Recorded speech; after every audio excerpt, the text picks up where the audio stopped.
I don't scare easily. I grew up in a rough neighborhood, worked night shifts for years, and have seen some weird shit in my life. But what happened last night, that fucked me up. I live alone in a basement apartment. It's nothing fancy, just a cheap one-bedroom with a tiny living room, a kitchenette, and one of those half-assed windows near the ceiling that barely lets in any light. It faces the alleyway behind the building, a place no one should ever be at night. Last night, around 2:30 a.m., I was watching TV in the dark. Just background noise while I scrolled on my phone. Then, out of nowhere, I felt it. That thing you can't explain. When your body just knows something is wrong before your brain catches up. My skin went ice cold, like I had stepped into a freezer. My heart started hammering, and for no reason at all, I felt like I wasn't alone. Then, I heard it. A slow, deliberate tapping on my window. Tap, tap, tap. I froze. My mind tried to reason it away. Maybe a tree branch? No, dumbass, there's no trees back there. A raccoon? Also no, because the taps were too steady too. Human. Tap, tap, tap. I turned my head, and I swear to God, I stopped breathing. There was a man outside my window. His face was half lit by the dim alley light. And holy fuck, his eyes, wide open, bulging out like he was in some kind of trance, staring right at me. His lips were stretched into this horrible grin, his teeth yellowed and uneven. He wasn't blinking. Just standing there in the cold staring. I couldn't move. I couldn't even think. It wasn't just that he was looking at me. It was how. Like he knew me. Like he had been waiting for me to notice him. Then, in the quietest, softest fucking whisper, he spoke. I see you. My stomach flipped. I swear on my life, it took every ounce of control not to lose my shit right there. I forced myself to move, to grab my phone and call the police, but the second I looked away, thump. I snapped my eyes back up, and the fucker's face was pressed against the glass now, his grin stretched even wider. His breath fogged up the window, and I saw his cracked lips move again. Don't look away. I dropped my phone. My hands were shaking so bad I could barely function. Every instinct screamed at me to get the fuck out of there, but I couldn't even think straight. Then, thump, thump, thump. He slammed his fist against the glass, harder this time, his smile never fucking changing. My body kicked into gear, and I bolted for the door. I didn't care if I looked insane. I was getting the hell out of there. I sprinted out into the hallway, my heart in my throat. I fumbled for my keys, ready to drive anywhere but here. But then, the alley. To get to my car, I had to go past that fucking alley. The same alley where that thing was. My breath came in quick, shallow bursts as I forced myself to peek outside. The alley was empty. No sign of him. But I knew better. I ran. Ran like hell. My keys clutched in my shaking hands. My mind screaming at me to go. Go, go. I reached my car, yanked the door open, slammed it shut.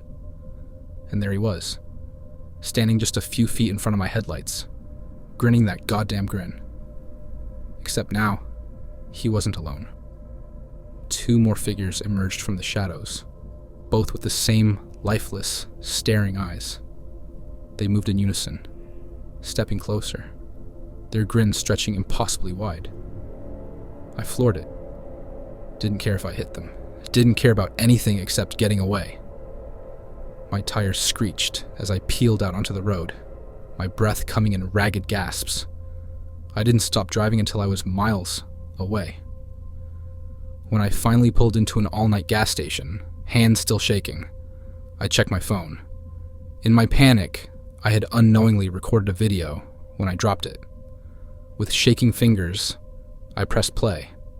The footage was shaky, dark, but I could hear everything. The tapping, the whispers, the thuds.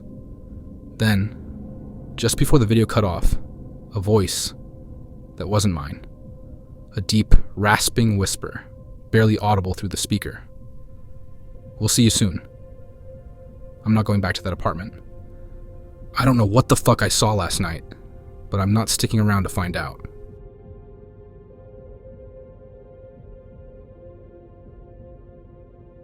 I woke up to the sound of my bedroom door creaking open. I live alone. My apartment isn't big, just a one bedroom with a tiny living space and a kitchen. There's only one entrance, a deadbolt, and a chain lock. I check them every night before I go to bed. Every single night. So when I heard my door creak open at 3:14 a.m., my blood ran fucking cold. I didn't move at first. I just lay there listening. The room was dark, but the dim glow from the streetlights outside cast just enough light through the blinds for me to see the outline of the door. It was open. Not wide open, just enough that I could see into the hallway. I swear to God, I could feel something standing there, watching. I told myself I was imagining it. Maybe the AC kicked on. Maybe I didn't shut the door all the way. But then, the floor creaked. My breath hitched. That wasn't the apartment settling. That was weight. Someone was standing in the fucking hallway. I forced myself to move. I sat up as quietly as I could, heart hammering, and reached for my phone on the nightstand. My fingers trembled as I turned on the flashlight. The beam of light shot through the doorway. Nothing. I exhaled, barely realizing I'd been holding my breath. But something still felt wrong. My gut was screaming at me. I needed to check. I needed to make sure. Slowly, I swung my legs over the side of the bed and stood up. My bare feet hit the cold floor, and every instinct told me not to move. But I had to. I had to know. I crept toward the doorway, shining the light down the hall. Empty. The living room was still, the front door locked. Everything looked normal, but that feeling, that wrongness, was still there. And then I saw it. The closet door. It was open. Just an inch, barely noticeable. But I knew for a fact it had been closed before I went to bed. I swallowed hard, every nerve in my body on fire. The space behind that door was barely big enough for a person to hide in, but it was dark. Too dark. I had two choices. Walk away and pretend I didn't see it, or open the fucking door. I gritted my teeth and reached out, grabbing the handle with a shaky breath. Then, in one swift motion, I yanked it open. Empty. Nothing but coats and old shoes.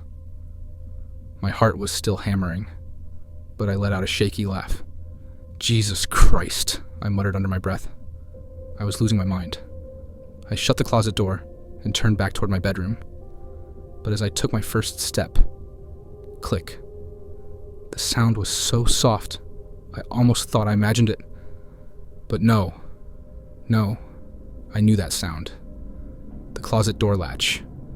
The fucking door had unlocked. Every hair on my body stood up. I turned back, my breath coming in shallow gasps. My hand shook as I raised my phone, shining the light at the closet again. It was open. Not just an inch this time. Wide open. And inside, deep in the darkness, I saw it. A hand. Number. Not just a hand. A twisted, pale, impossibly long hand, curling around the edge of the doorframe. Then, slowly, something else emerged. A face. Not human. Not right. Hollow eyes, too deep, too black, like pits leading into nothingness. Its mouth stretched wide, too wide, grinning like it had been waiting for me. I couldn't move. It moved first.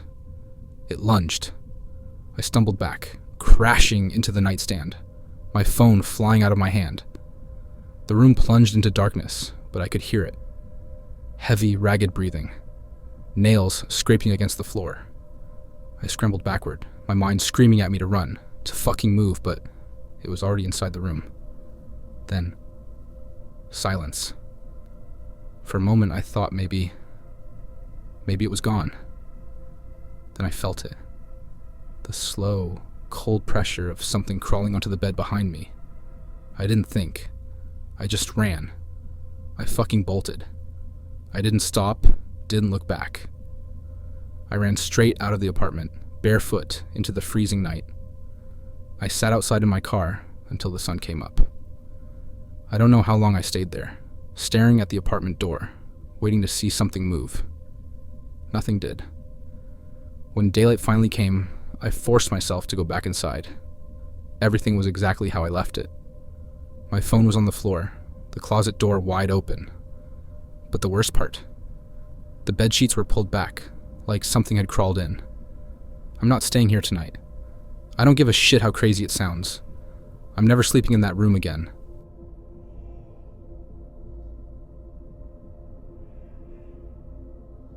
I noticed him for the first time in the grocery store. It was late, maybe 10:30 p.m. I had just finished a shift and stopped by to grab some shit for the week. The store was nearly empty, the kind of eerie quiet that makes you hyper-aware of every sound. I was in the freezer aisle when I felt it, that weird gut-wrenching sensation, like I was being watched. I turned my head slightly, pretending to look at the frozen pizzas. That's when I saw him. A man stood at the end of the aisle, tall, gaunt. He was wearing a hoodie, the hood pulled up, shadowing most of his face, but I could still see his mouth. He was smiling. Not a normal smile. This was something off, too wide, too stiff, like his face didn't quite know how to do it naturally. I looked away, told myself I was being paranoid. But when I went to the checkout, he was there too, aisle over, still staring, still smiling. I paid quickly and headed to my car, my skin crawling. The parking lot was nearly empty. I tossed my bags into the back seat and climbed in, locking the doors. Then, just as I reached for my seatbelt, tap, tap. I flinched so hard I damn near shit myself. He was standing next to my driver's side window, smiling.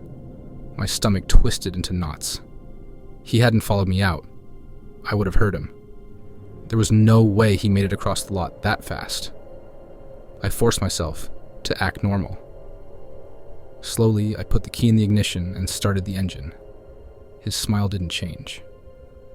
Then he did something that made my blood run cold.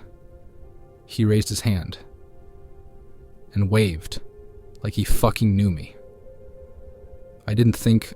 I just reversed out of the spot, tires screeching, and floored it out of there.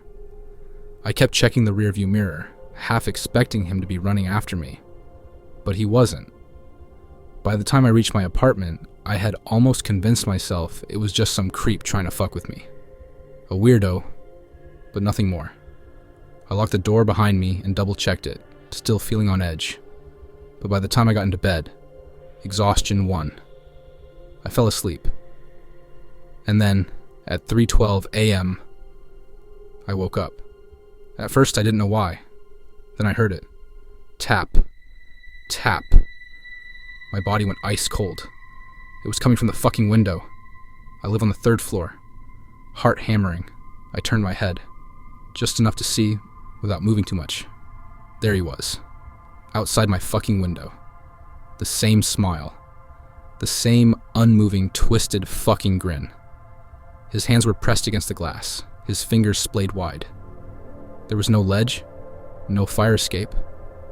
No way he could be standing there. But he was. And then, he opened his mouth. At first, no sound came out. Just that awful gaping hole stretching wider, far too wide for any human. Then, in the lowest, most unnatural voice I've ever heard, he whispered, "Let me in." I fucking bolted. Didn't think. Didn't hesitate. I ran out of my bedroom, grabbed my keys, and tore out of the apartment. I didn't stop running until I was in my car, hands shaking so bad I could barely get the key in the ignition. I drove. I don't even know where. I just kept going. By the time I finally pulled over, the sun was rising. My entire body was trembling, drenched in sweat. I checked my phone. No messages, no missed calls, Just a single notification. A photo from an unknown number with shaking hands. I opened it. It was a picture of my bedroom window, taken from the inside. I dropped my phone. My stomach twisted into knots so tight I thought I'd be sick. That wasn't possible. I had been alone. No one else had been in my apartment. I forced myself to breathe, to think. Maybe I had taken it by accident? Maybe it was an old photo? Number.